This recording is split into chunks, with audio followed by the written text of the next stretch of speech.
சூப்பர்மேனுக்கும் நம்ம சூப்பர் கேர்ளுக்கும் ஏன் இவ்வளோ வித்தியாசமான ஒரு மனநிலை இருக்குன்னு உங்களுக்கு தெரியுமா? நம்ம சூப்பர்மேன் எப்போதுமே ஒருத்தருக்குள்ள ஒரு நல்லது இருக்கான்னு மட்டும் தான் பார்ப்பாரு.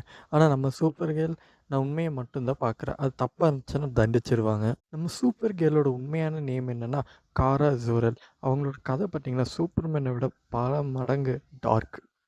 கிரிப்டான் கிரகம் டெஸ்ட்ராய் ஆகப்போது காராவோட ஏஜ் 15. அதாவது கிரிப்டானோட ஏஜ் கணக்குப்படி காராவோட ஏஜ் 15.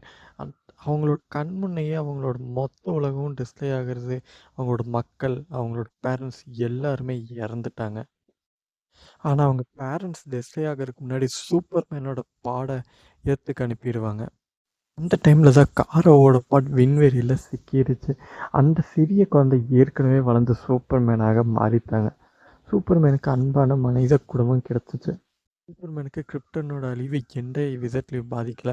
ஆனால் காராக்கு தன் உலகத்தை காப்பாற்ற முடியாத ஒரு குற்ற உணர்ச்சி எப்போதுமே இருந்திருக்கு. கடைசி பொறுப்பையும் நிறைவேற்ற முடியாத வேதனையும் தினமும் அவங்க சுமந்து தான் வாழ்ந்துருக்காங்க. பூமியில் ஆல்ரெடி ஒரு ப்ரொடெக்டர் சூப்பர்மேன் இருக்கிறதுனால தனக்கு எந்த ஒரு வேலையும் இல்லைன்ட்டு ஒதுக்கி இருப்பாங்க. கிரிப்டோனியன்ஸ்க்கெல்லாம் எல்லோ சூரியனில் இருக்கும்போது அவங்களால ட்ரிங்க்ஸ் பண்ண முடியாது. அதனால தன்னோட டிசப்பாயின்மெண்ட்டை போக்கிக்கிறதுக்காக அவங்க ரெட் சூரியன் கிட்ட இருக்க கிரகத்துக்கு போய் எப்போதுமே ட்ரிங்க்ஸ் பண்ணிட்டு வருவாங்க.